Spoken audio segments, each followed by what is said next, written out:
What's up, you guys? Today we are reviewing this base model 2017 Volkswagen Passat, and I'm going to show you guys why this is kind of an underrated used vehicle to buy.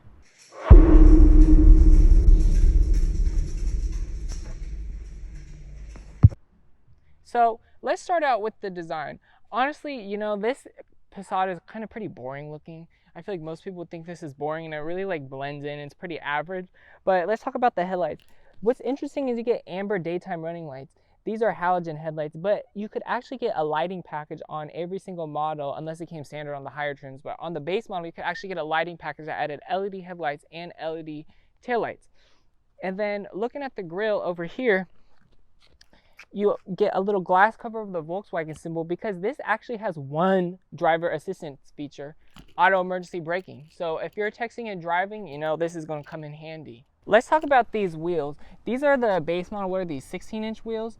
Honestly, I like this design. I'm glad you don't have wheel covers like the pre-refresh had. But one issue I don't like about this car is actually the brakes. These are pretty hard to modulate. You press the brake down just a little bit and it barely even stops. And then you press it just a tiny bit more, and next thing you know, it's stopping way more than you'd want it to. These brakes are pretty hard to modulate. I think that's cool. This gets LED mirror mounted turn signal standard, which a lot of other cars had. But one thing that makes this car unique that a lot of Volkswagens have is you actually have a little square right here that lights up when the turn signals are on. If you guys notice, there's no blind spot monitoring because you had to go for the SE to get that. Looking at the rear, honestly, this is probably one of my least favorite parts of the design of the car. Even though this is kind of a boring design, I actually think it looks fine. I actually kind of like the look. I'm usually a fan of Volkswagen's designs. These are obviously the base model taillights. You can get LED taillights that look better. The pre-refresh, I actually like the taillights more because I think they were flipped in a different way. And I feel like this kind of looks like it's mixing a little bit of roundness with boxiness. Now let's talk about down here. Me seeing how hot the exhaust is. You get one exhaust tip. One way to tell if somebody has a V6 model or a VR6 model is if it'll have two exhaust tips. So look for that out on the road. The trunk though, it's not like the Golf I had where you push the Volkswagen. Damn, this feels like you can, y'all hear that sound? Damn near, I'm like, how hard would it be to rip that Volkswagen symbol off? Anyways, this isn't like the Golf I had where you could push the Volkswagen symbol, open it. You have to open it down here. And I feel like you get a pretty average trunk space. Lifting this up, my sister has a bunch of stuff in it. I forgot to tell you guys, this is my sister's car. So shout out to her for letting me review it. I don't think she's ever had a problem with this car, so it's actually a really good car. You get a spare tire under here, and I guess you could put your broccoli if you're worried about getting pulled over with that in the car and you live in a no broccoli state. Getting in the car, how many bodies can you fit back here? Let's find out.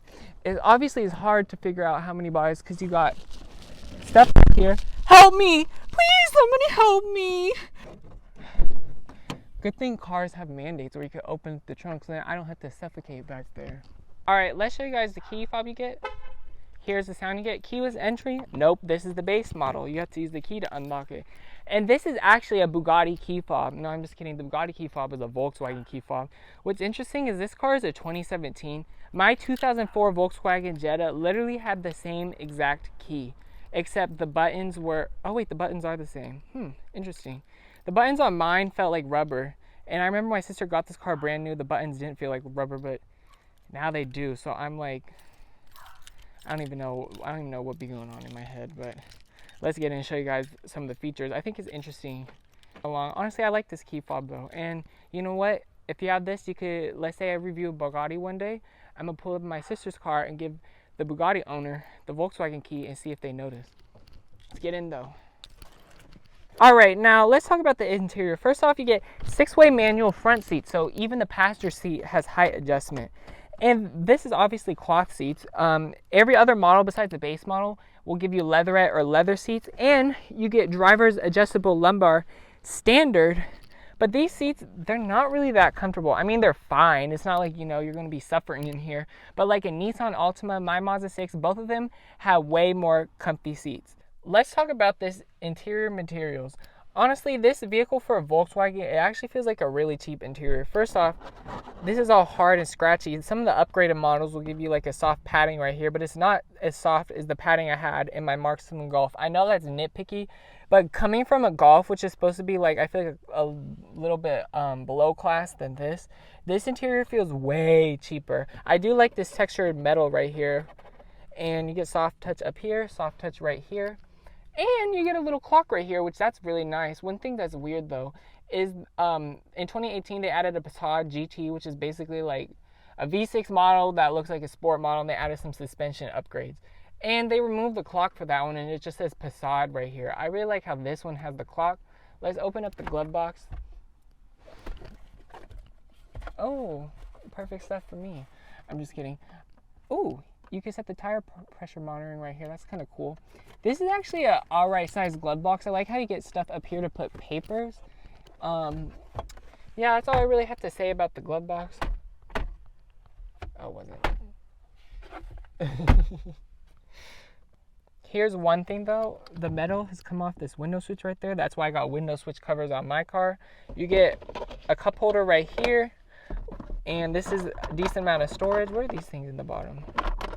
Me being nosy, seeing what my sister got in her car. Automatic headlights, which is kind of surprising that you get them standard on a Volkswagen, because I feel like for the longest time, automatic headlights, you had to go for higher trims of Volkswagens to get that.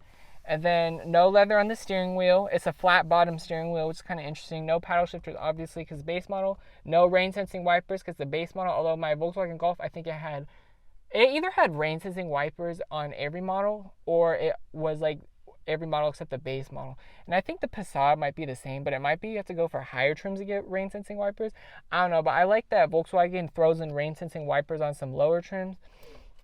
Let's start it up. No push start. You have to go for the SE to get that, which this is the S. Oh wait, you have to press the brake to start it, which is kind of weird for a non push start car. Got the turn signal on. Oh, did y'all notice when we start the car? Wait, will we close the door? In starting the car, the screen isn't turning off. I literally locked the car and I turned it off, and it's still not turning off, so I can't show you guys. But when you turn it on, oh, it does say it. It says, "Welcome to your Passat." Now let's go through this little gauge cluster right here. You don't really have anything that interesting to go through. You could go through your audio. That's kind of nice. That's actually really nice. You could change the radio with your with the steering wheel. Then go into phone, and you get auto emergency braking. That just fell. One thing that's interesting is you can actually adjust both mirrors at the same time, which I don't think I've been in a car that has that. Oop, we're not setting the factory settings to inconvenience or whatever. That's really all there is to go through this gauge cluster. Honestly, I feel like it has a lot of useful information, but this looks like a gauge cluster literally from like a 2004 Audi A4. Now let's talk about the infotainment. First and foremost, dual zone automatic climate control is standard, which that's kind of crazy because I feel like Volkswagens never give you dual zone automatic climate control standard, and they actually removed standard dual zone automatic climate control for the 2019 model year. No heated seats, that came on every model except the base model. And then looking through this infotainment system, honestly, it's not the best. It's the base model one. It's not the most responsive, and it's a little bit confusing. I'm not really a fan of it that much, but I'm like, you know what, it's good enough. Like, if this was my car, I would be totally fine with this.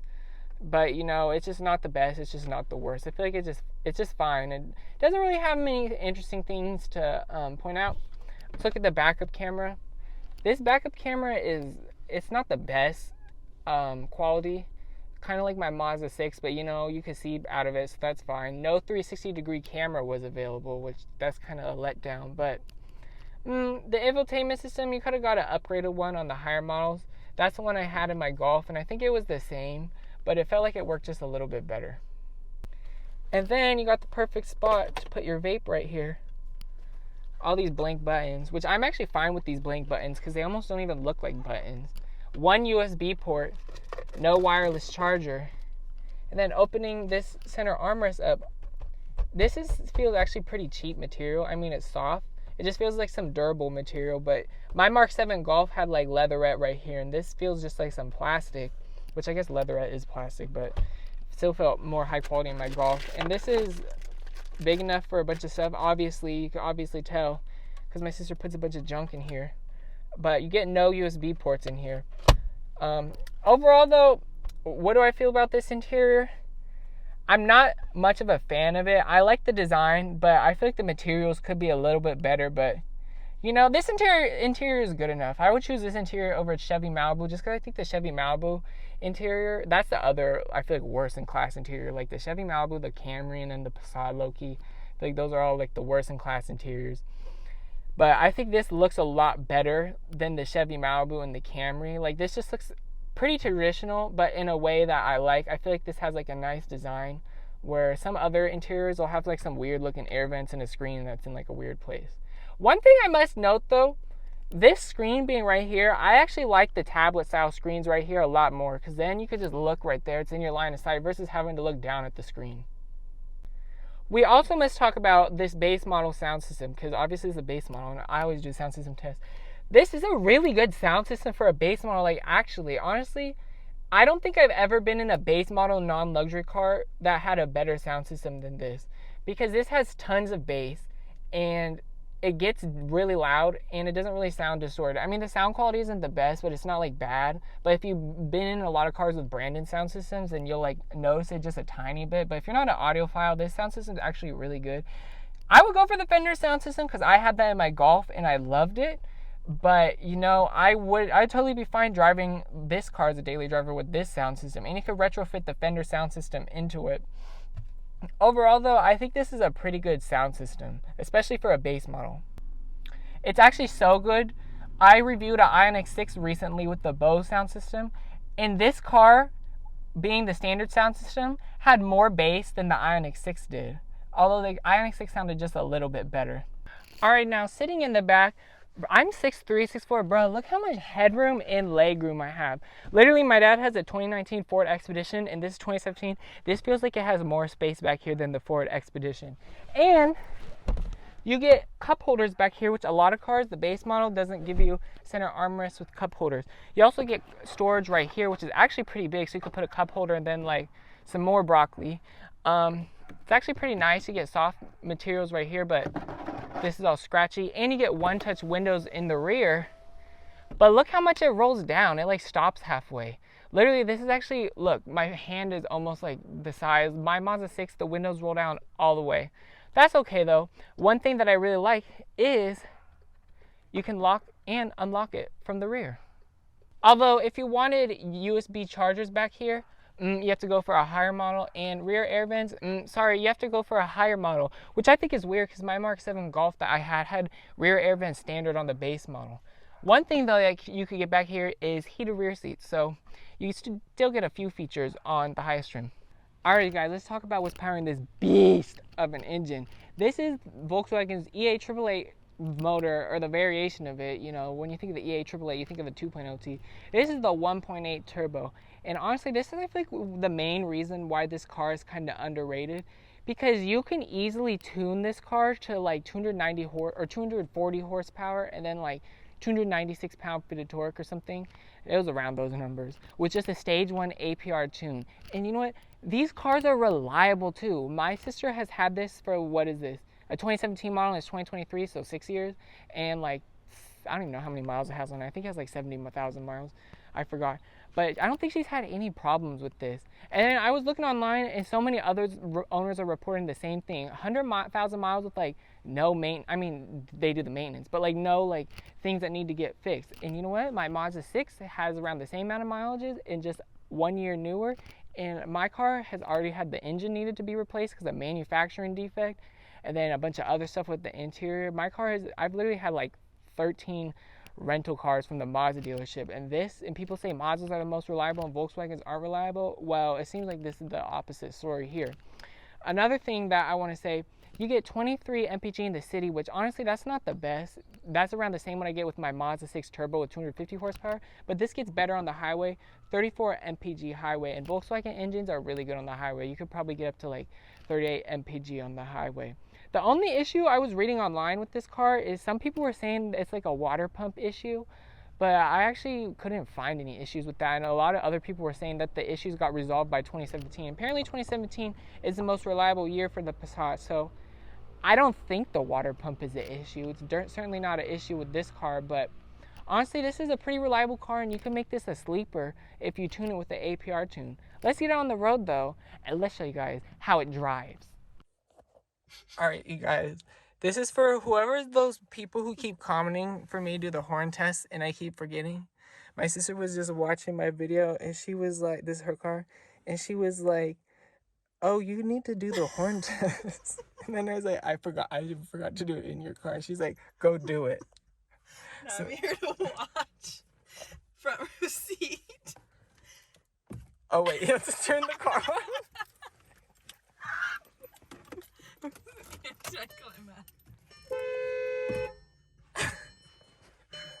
That's what it sounds like. So what's your review? I like the horn. I like this horn. I'm glad it's not one of those like Honda Civic horns. Oh, you know what?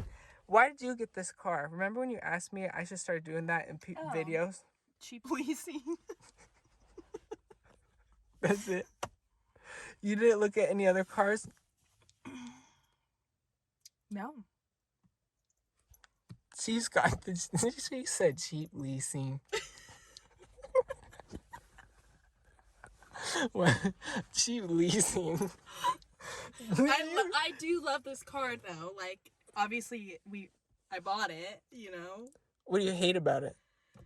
That there's no sunroof, but I know you could upgrade it to get a sunroof, so that's just... Yeah, remember when you got it? I told you should do that.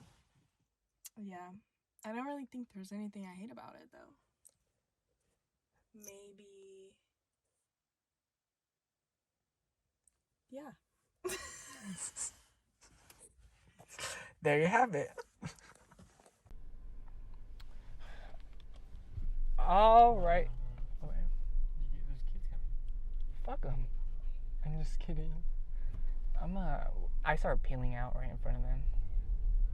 Can you imagine? Yes, I can. All right, you guys. Driving the base model Volkswagen Passat. Now, I had this same powertrain in my Golf, but my Golf had a few more options, but it also had around 15 pound-feet more torque. It's kind of weird that the Golf came with 200 pound-feet of torque, or 199, and this comes with 185 pound-feet of torque. Did I say the horsepower and torque numbers? 170 horsepower, 185 pound-feet of torque. But this feels about the same quickness as my Golf was. And one thing I like about Volkswagen's turbo motors, actually, I don't know if I like this that much. You get all the torque basically around 1500 RPM to like 3000 RPM. So like when you're pulling at higher RPMs, this car feels a little bit like it loses a little bit of power. But that's also nice because, you know, in daily driving, you don't really have to rev it past like 2 to get through traffic or to accelerate through traffic. Now, one thing I noticed with the brakes that I don't like is they're really hard to modulate. I talked about that earlier. But when you're slowing down to a stop, like you see there, did you notice that, Alex? Like, I'm kind of like rough with these brakes. It's kind of like... Yeah, it's not as smooth. Yeah, it's hard to be smooth with these brakes. Let's roll up the window so we don't annoy everybody. It's hard to be smooth with these brakes. But these brakes do stop really well. So I'm like, yeah, at least they stop. Honestly, with these base model wheels and the suspension, this has like a, struts in the front and a multi-link in the rear. This suspension feels decently smooth. I feel like most of it has to do with these tires. You do feel a tiny bit of the bumps, but like, you know, it isn't bad. It's pretty smooth though. The other thing is visibility. It's fine. You know, you got some little windows in the back on the C-pillars that help you see. You don't got blind spot monitoring or anything. But you know, you can like look out the mirrors and see. Alright.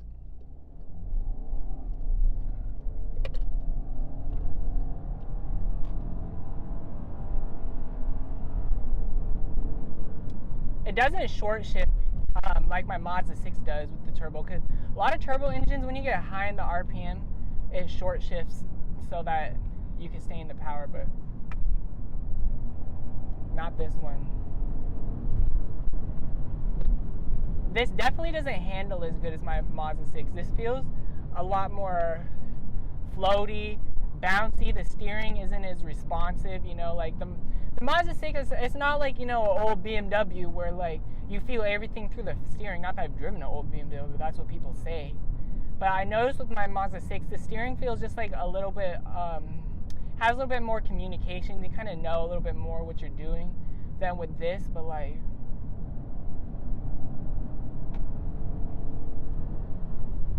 you know, this handles all right.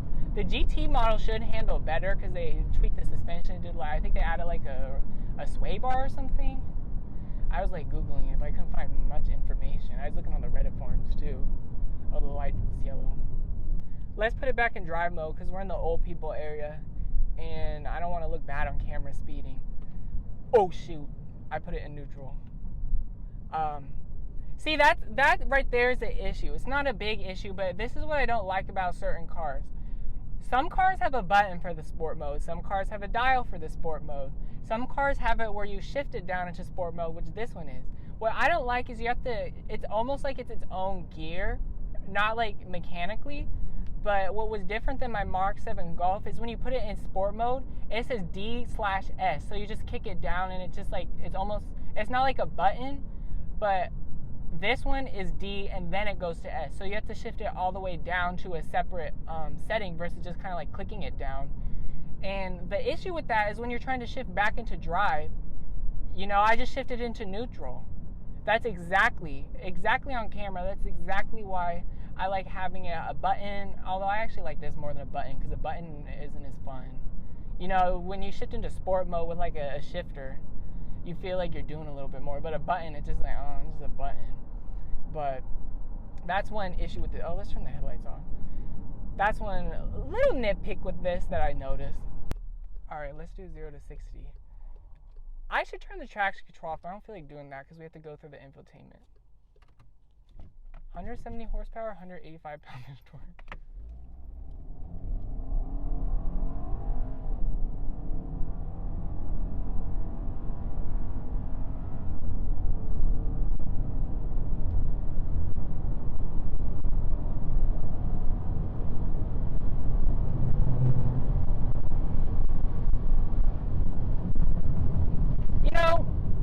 This is quick.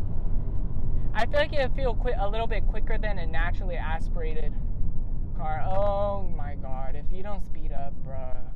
This is like the fun road. Come on, old man in the convertible Audi, bruh. Anyways, you could kind of hear the turbo just a tiny.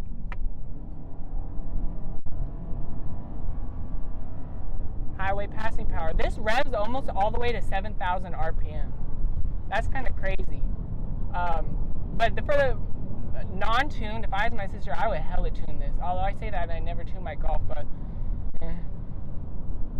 but this feels decently quick. Oh my god, running out of battery.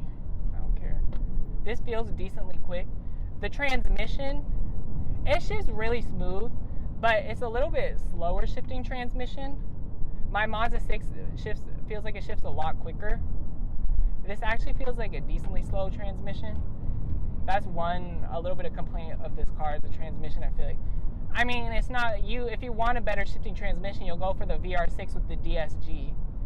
But this transmission, honestly, I wouldn't trust this transmission. Why? Because my Golf had the same transmission and it went out at 35,000 miles. However, my friends told me to drive my car crazy, and I kept braking and flooring it like a bunch within like this was dumb. Y'all are going to be judging me, but you know what? It's whatever. I learned my lesson. I braked and floored it a bunch in a row, and I guess I blew up the transmission doing that. So, you know, and I haven't braked and floored it like that at my Mazda, but, you know, my Mazda, I put 75,000 miles in it, and, you know, I've gone hard on the transmission before. I don't always go hard, and, you know, I baby it a little bit, but, you know, if I want to have fun in it, I will. And the transmission has never given me a bump. It's never done anything. Let's take out this car, though, on this back road. I always be taking Mazdas on this road and be, like, ranting and raving about how good they handle. Let's see how well this handles compared to the Mazda. This feels like it handles similar to the Mazda, but the difference is, like you could take these turns. The difference is the Mazdas feel more confidence inspiring. This feels more like yeah, it's handling well, but you know, I'm a little bit more nervous in this car than I would be in a Mazda. And that's where you notice Mazda's driving dynamics shine above the class. Like this, oh, what the hell is that in the road? That, remember that song? That, but yeah, like this, I felt like right there, like I didn't hear any tire noises, but I feel like that's kind of like the maximum amount I would want to take a turn in this car before I would start getting a little bit weary. That is true though. Like in your Mazda, you can take the turns and it feels okay. In this car, you can take the turns, but you feel it more. Exactly, and I feel like that's exactly the perfect description. You know, people be like, Mazdas don't drive, especially Doug DeMuro. He be like, Mazdas don't drive any better than the other competition. Well, they don't when you drive them in traffic and you're driving like grandma. Ugh. This Tesla, I always take this turn hella fast. Let's like wait for the Tesla. But no, they do drive better. It's when you start pushing them. Like we understeered in that other lane, and then we started pointing a little bit towards that side, going a little bit fast. Even a Mazda SUV.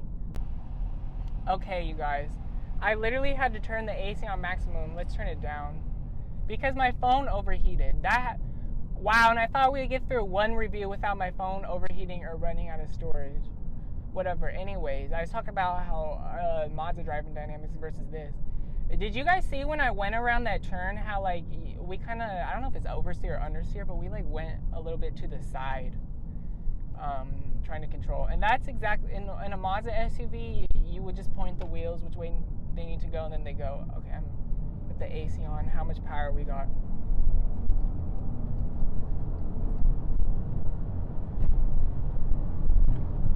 Honestly, how much does this car cost? Well, brand new, this was around $22,000. Nowadays, you could get these, I think, anywhere from like around like $12,000 for like a beat up model to around like $17,000, $19,000. Would I get this? Oh, and I forgot to say, you could also get these with a manual transmission. I don't know if they had them in 2017, but the refresh definitely had manual transmission options, and you can find those online. EA AAA motor with a manual transmission. I'm like, you know what? You could almost do some work to it, and you might have like a GTI sedan. But would I get this? You know, if something happened to my Mazda 6, I wouldn't get this. But like, let's say, you know, I like really needed a car like really quickly, and or actually, yeah, let's talk about this. Would I get this if it had a manual transmission? Actually, low-key, yes, because I actually want a cheap manual transmission car, and sometimes I'd be looking at them online, see what my options would be if I had the money. And you know what? I seen these online with the manual transmission. I saw one for like $11,000 with a bunch of miles, and it looked pretty dirty, but I'm like, you know what? I actually would consider it. I actually would consider one of these. It doesn't really drive sporty. It kind of drives like a grandma car, but like, that's okay. It still handles all right. I feel like maybe put some good tires on this. Maybe add like a sway bar or something, and a little few suspension upgrades. I feel like you could make this handle pretty decently. Feel a little bit more responsive. And the MPGs is okay, but like, it's better than my Mazda 6. And the other thing is, these are reliable. That's really what's so good about these, is these are super reliable.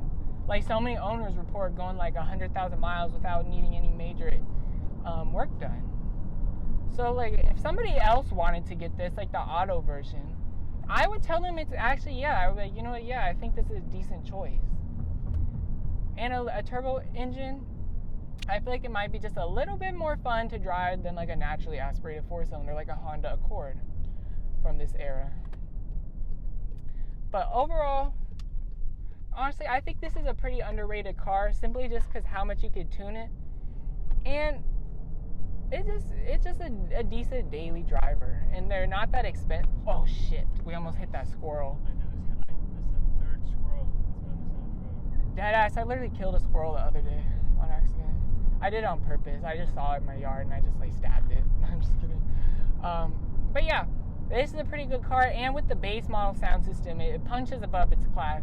and it's got tons of rear seat legroom. So yeah, I think this is a decent buy. Thank you everybody so much for watching, and tune in for my next one. Comment which cars you guys want me to review.